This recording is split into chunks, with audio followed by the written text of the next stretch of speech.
Hello friends, welcome back to my channel. आज हम पढ़ने वाले हैं एक बहुत ही important topic, that is green revolution. I am sure आप सभी ने ग्रीन रेवोल्यूशन के बारे में थोड़ा बहुत सुना होगा। इट वाज स्टार्टेड इन 1965 और उस टाइम हमारे प्राइम मिनिस्टर थे लाल बहादुर शास्त्री जी। और बाद में इंदिरा गांधी जब हमारी प्राइम मिनिस्टर बनी तो उन्होंने इसको फर्दर कंटिन्यू किया और एक्सपैंड किया थ्रू आउट द कंट्री में। तो ग्रीन रेवोल्यूशन होता क्या है? What is the definition of green revolution? It refers to the large increase in production of food grains resulting from the use of high yielding variety seeds.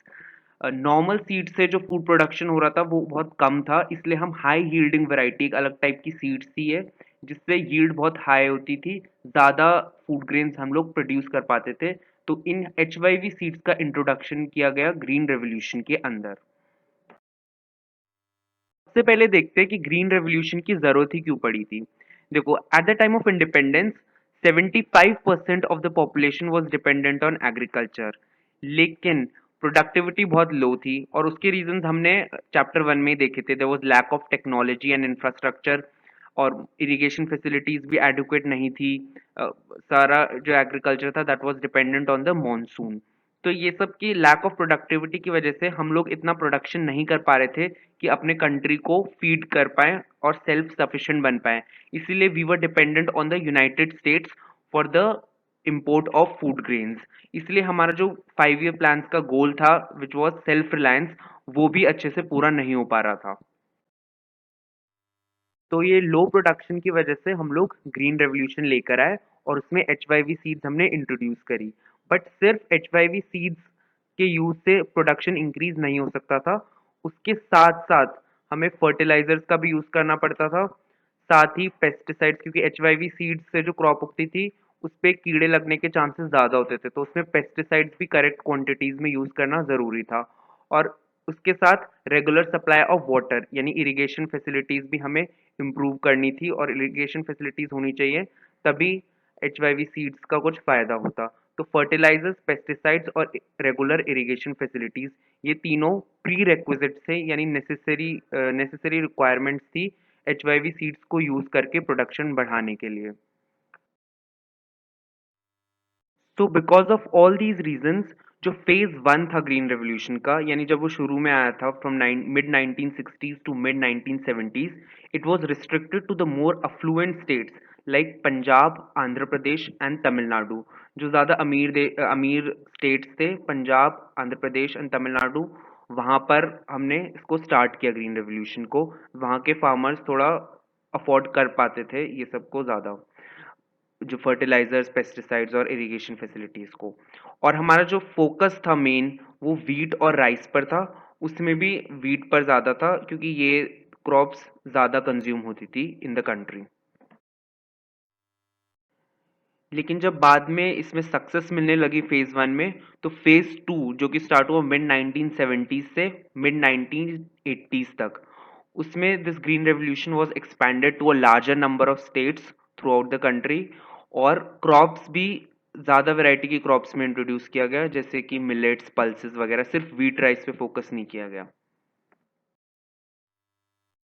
अब green revolution को लाने में एक बहुत बड़ा रिस्क था कि only the big farmers could afford the required inputs. ये जो HYV सीड्स, फर्टिलाइजर्स, पेस्टिसाइड्स चाहिए, ये सिर्फ बिग फार्मर्स अफोर्ड कर सकते थे। और इस वजह से बिग फार्मर्स और स्मॉल फार्मर्स के बीच का जो डिफरेंस है in terms of the income and wealth, वो और ज़्यादा बढ़ जाता। तो हमारा जो 5 ईयर प्लान का गोल था इक्विटी, वो गोल वायलेट होता। तो इस रिस्क को लेके गवर्नमेंट वाज वरीड, और उसका सोल्यूशन उन्होंने ये निकाला कि एक तो हम लो इंटरेस्ट लोन्स देंगे स्मॉल फार्मर्स को, ताकि वो ये सब इनपुट्स परचेज कर सके और स्टार्ट कर सके अपना production in the green revolution. और दूसरा, HYV सीड्स, फर्टिलाइजर्स, पेस्टिसाइड्स, इन सब पे गवर्नमेंट ने सब्सिडी प्रोवाइड करना शुरू कर दिया।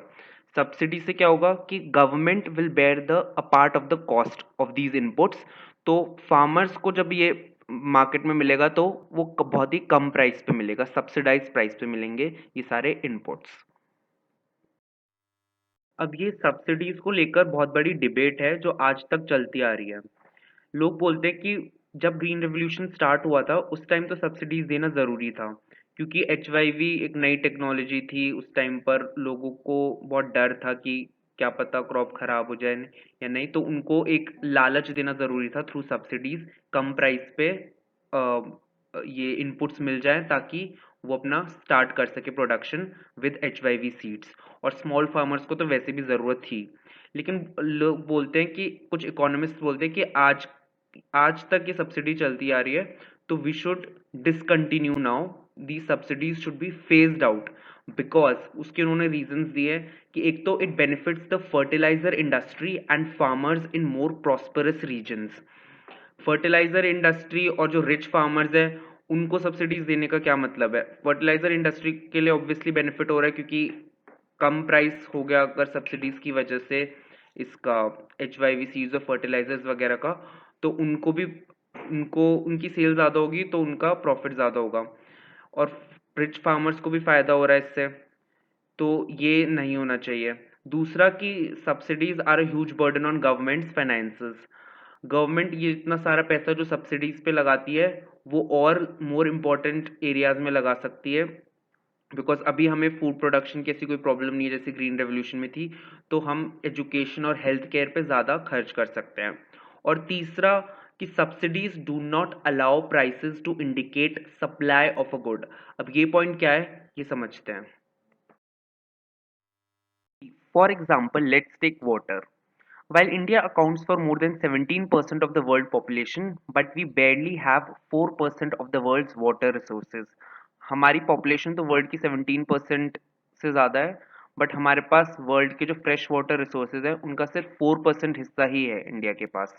तो यानी कि वाटर की स्केर्सिटी है बहुत ज़्यादा, और वाटर का प्राइस हाई होना चाहिए क्योंकि सप्लाई कम है, तो प्राइस उसकी हाई होनी चाहिए।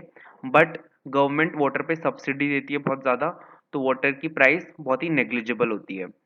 तो अब सब्सिडी देने की वजह से फार्मर्स वाटर को जुडिशियसली यूज नहीं करते हैं, और वाटर इंटेंसिव क्रॉप्स जैसे कि राइस और शुगर केन, ये राइस और शुगर केन में बहुत ज़्यादा पानी लगता है ग्रो करने में, तो इस टाइप की क्रॉप्स वो उगाते हैं फार्मर्स। बट अगर सब्सिडी मान लो वाटर पे गवर्नमेंट हटा देगी तो उसकी प्राइस बढ़ जाएगी बहुत, और प्राइस बढ़ जाएगी तो इट विल रिफ्लेक्ट कि वाटर की सप्लाई कम है, वाटर की स्केर्सिटी है, तो farmers will realise its shortage. ज़्यादा प्राइस है वाटर की तो फार्मर्स को भी पता चलेगा कि पानी कम है, तो वो उसे और जुडिशियसली यूज करेंगे, and they will probably shift to coarse grains यानी कि मिलेट्स जैसे ज्वार, बाजरा, रागी। ये सब ऐसी क्रॉप्स हैं जो एरिड कंडीशंस में भी, जहाँ पे पानी की कमी है, वहाँ पर भी उग सकती है, and they are even good for health. इनमें फाइबर ज़्यादा होता है और ग्लूटेन फ्री होती हैं, तो ये आजकल हेल्थ कॉन्शियस पब्लिक के लिए और इवन इन फॉरेन कंट्रीज ये एक्सपोर्ट करने में भी हमारी बहुत मदद कर सकती है। तो अगर वाटर पे सब्सिडी नहीं होगी तो फार्मर्स इस टाइप की क्रॉप्स को ग्रो करने का भी सोचेंगे, ना कि सिर्फ राइस, शुगर केन, जिन वाटर इंटेंसिव क्रॉप्स जो होती है जिनमें वाटर ज़्यादा लगता है उसी पे फोकस करना बंद करेंगे। Another example that we can take to show the negative impact of subsidy is the subsidy on fertilizers and pesticides. अब ये सब पे भी गवर्नमेंट ज़्यादा सब्सिडी देती है, तो जो फार्मर्स एजुकेटेड नहीं होते हैं वो इसका बहुत ज़्यादा ओवर यूज़ करते हैं, और वो ओवर यूज़ करने से सॉइल और वाटर पोल्यूशन बढ़ जाता है। और ये सॉइल और वाटर पोल्यूशन से जब ये वाटर हमारी बॉडीज़ में भी जाता है तो उससे बहुत ज़्यादा डेंजरस डिजीजेस हो सकती है, इनफैक्ट कैंसर तक भी हो सकता है। So now we have seen the arguments which say that subsidies should be phased out. But on the other hand, there are also economists who say that subsidies should be continued. और उनके क्या arguments हैं ये हम देखते हैं। पहला कि farming in India continues to be a very risky business, अभी भी वो बहुत प्रॉफिटेबल बिजनेस नहीं है। इरेटिक रेनफॉल होती है और रेनफॉल पे बहुत ज़्यादा डिपेंडेंट है, इरिगेशन फैसिलिटीज़ अभी भी प्रॉपर नहीं है, तो जब बारिश नहीं होती तो फसल खराब हो जाती है, और कभी कभार ड्रॉट पड़ता है, तो उस सब ये सब अनसर्टेनिटीज है, इस वजह से फार्मिंग एक रिस्की बिजनेस है, तो गवर्नमेंट को अभी भी सब्सिडीज के फॉर्म में सपोर्ट करना जरूरी है।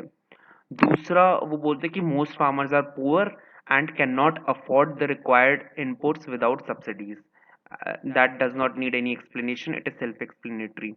तीसरा कि हम ये बोल रहे हैं कि रिच फार्मर्स और फर्टिलाइजर कंपनीज को फायदा हो रहा है सब्सिडीज से, तो गवर्नमेंट ये करने की बजाय कि सब्सिडीज पूरी तरीके से हटा दे, instead of that the government should take steps to ensure that only the poor farmers enjoy the benefits of subsidies.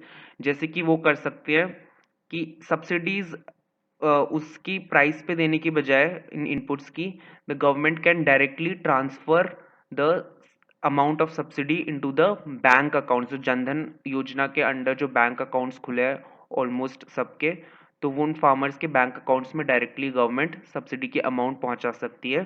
तो इससे जो पुअर फार्मर्स है उनको आइडेंटिफाई करके उनके अकाउंट्स में वो डाल सकती है, तो सिर्फ पुअर फार्मर्स को उसका बेनिफिट मिलेगा, ना कि और सब रिच फार्मर्स और फर्टिलाइजर कंपनीज को। ग्रीन रेवोल्यूशन जब हम लोग लेके आए तो उसका एक और रिस्क था कि ये जो एचवाईवी क्रॉप्स थी they were more prone to pest attack, इन पे कीड़े लगने के चांसेस ज्यादा होते थे। तो स्मॉल फार्मर्स के लिए एक डर था कि उनका तो पूरी क्रॉप खराब हो जाएगी, तो उनका तो सब कुछ चला जाएगा एक पेस्ट अटैक के अंदर। तो इसका सोल्यूशन गवर्नमेंट ने निकाला by establishing various research institutes, जैसे कि Indian council of agricultural research. तो ये रिसर्च इंस्टीट्यूट्स जगह जगह जाकर फार्मर्स को पूरी नॉलेज देते थे पेस्टिसाइड्स के बारे में और किस तरह से अपनी क्रॉप्स को प्रोटेक्ट करना है फ्रॉम दीज पेस्ट्स। तो हमने ग्रीन रेवोल्यूशन से रिलेटेड रिस्क तो देख लिए और उन रिस्क को मिटिगेट करने के लिए गवर्नमेंट ने क्या स्टेप्स उठाए वो भी हमने देखे। Now we are going to see the achievements of green revolution. तो सबसे इम्पोर्टेंट अचीवमेंट जो था दैट वाज कि high level of marketed surplus of wheat and rice was available. अब ये मार्केटेड सरप्लस क्या होता है?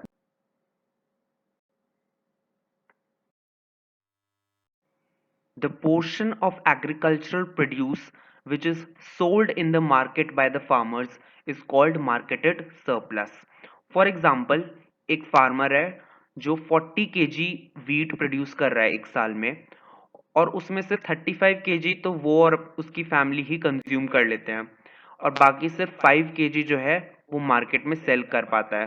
तो this 5 KG will be the marketed surplus of that farmer. लेकिन अब ग्रीन रेवोल्यूशन के आने के बाद से उसका प्रोडक्शन इंक्रीज हो गया।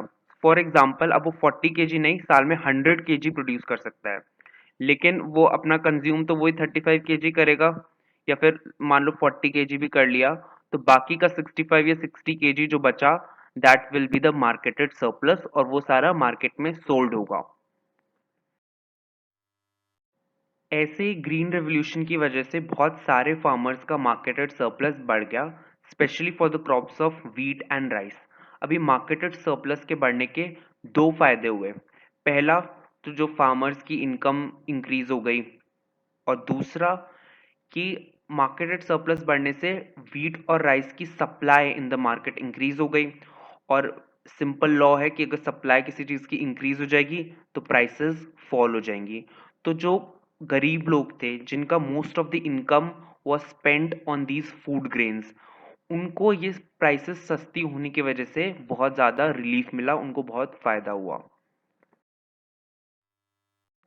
हाई मार्केटेड सरप्लस के अलावा भी ग्रीन रेवोल्यूशन के और अचीवमेंट्स थे। एक तो कि by late 1960s we were able to achieve self sufficiency in agriculture. हम लोग खुद की पॉपुलेशन को खुद ही फीड कर पा रहे थे, and we were no longer at the mercy of US और any other nation to meet our food requirements. यानी कि हमारा जो 5 ईयर प्लान का गोल था self reliance, that was being achieved through green revolution. और दूसरा बहुत ही इंपॉर्टेंट फायदा ये हुआ कि हम लोग जो ग्रीन रेवोल्यूशन की वजह से प्रोडक्शन इंक्रीज कर पाए और एक्सेस प्रोडक्शन कर पाए, उसकी वजह से हम लोग स्टॉक को सेव करने लगे। जो फूड ग्रेन्स थे उनका एक स्टॉक बिल्डअप करने लगे in organisations like the food corporation of India. और वो स्टॉक जो जब फूड की शॉर्टेज होती थी उस टाइम पे काम आ जाता था, जैसे कि फ्लड्स या ड्राउट्स कभी हुए, यानी और या फिर अभी जो कोरोना वायरस की सिचुएशन है, तो उसमें ये सब स्टॉक काम आता है। So guys, that was all in Green Revolution. If you like this video, please hit the like button, and please also click on the YouTube bell icon to get any future updates about further videos. And please also share this video with your friends and tell them about this channel. Uh, and if you have any query, please you can type it in the comment section below. Thank you. Goodbye.